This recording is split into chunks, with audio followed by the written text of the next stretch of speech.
Assalamualaikum warahmatullahi wabarakatuh. Perkenalkan, nama aku Yuli Yuliana. Dalam video ini, aku bakalan ngebahas gaya dan persepsi dalam mempengaruhi pengambilan keputusan.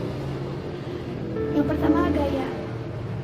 Gaya pribadi pengambilan keputusan ada 3, yaitu cara mengevaluasi masalah, yang kedua, cara mengembangkan alternatif, dan yang ketiga atau yang terakhir adalah pengambilan keputusan. Gaya pengambilan keputusan terbagi menjadi 4. Yang pertama, gaya direktif ataupun disebut dengan gaya perintah. Gaya ini memiliki toleransi rendah pada ambiguitas yang berorientasi pada tugas dan masalah teknis. Gaya ini lebih cenderung terhadap fakta-fakta serta memanfaatkan kekuasaan sehingga dapat diselesaikan dengan cepat. Yang kedua, gaya analisis, yakni gaya ini memiliki toleransi tinggi pada ambiguitas yang berorientasi pada tugas dan masalah teknis. Cara mengevaluasi gaya ini memiliki lebih banyak informasi sehingga pemilihannya cukup lama. Yang ketiga, gaya konseptual. Nah, gaya ini memiliki toleransi tinggi pada ambiguitas sehingga peduli pada lingkungan sosial. Serta gaya ini mempertimbangkan banyak pilihan untuk berani mengambil keputusan. Yang keempat, gaya perilaku. Nah, gaya ini memiliki toleransi rendah serta ambiguitas dan rasa peduli pada lingkungan.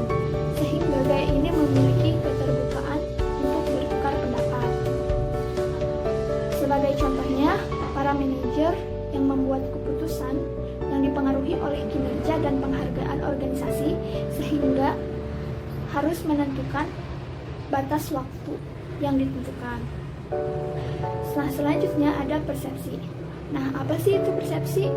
Nah, persepsi adalah proses individu dalam menginterpretasikan, menerima, mengorganisasikan, dan memberi makna terhadap stimulus yang berasal dari lingkungan di mana individu itu berada, yang merupakan hasil proses belajar dari suatu pengalaman. Ada faktor yang mempengaruhi persepsi. Yang pertama adalah pelaku persepsi. Nah, pelaku persepsi ini adalah seseorang yang dipengaruhi oleh karakter kepribadiannya, sifatnya, keunikannya. Nah, contohnya itu tukang rias yang memperlihatkan riasannya kepada semua orang. Yang kedua, target persepsi, yaitu melalui gerakan, bunyi, ukuran, atribut, sehingga membentuk gimana cara kita memandangnya.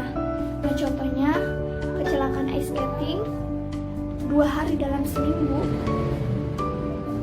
kita dapat berpersepsi bahwa olahraga ice skating itu sangat berbahaya. Yang ketiga, yaitu adalah situasi. Nah, situasi di sini adalah kondisi di mana kita akan berpersepsi. Misalnya, kita di mall melihat wanita cantik, mungkin terlihat cantik, tetapi tidak terlihat oleh semua laki-laki atau menjadi satu tujuan pandangan semua laki-laki. Tetapi, kalau berada di pasar, wanita cantik ini akan menjadi pusat perhatian para semua lelaki. Lalu apa sih hubungan persepsi sama pengambilan keputusan? Nah, hubungan persepsi ini yaitu sebagai reaksi dari suatu masalah sehingga kita bisa menentukan seberapa besar hubungannya nanti pada hasil akhirnya.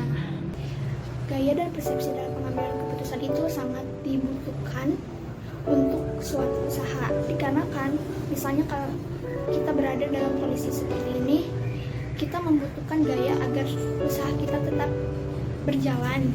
Misalnya contohnya pengusaha yang ojek online, yang dimana kita harus tetap berjalan demi mendapatkan keuntungan. Nah, dari buku tersebut mungkin banyak objek-objek makanan yang tidak tersedia makan di tempat. Maka dari itu, Gojek menyediakan aplikasi GoFood yang bisa mengantar makanan, sehingga bisa menikmati makanannya di tempat masing-masing. Nah, persepsi di sini kita bisa membantu agar ojek online tersebut tetap mendapatkan penghasilan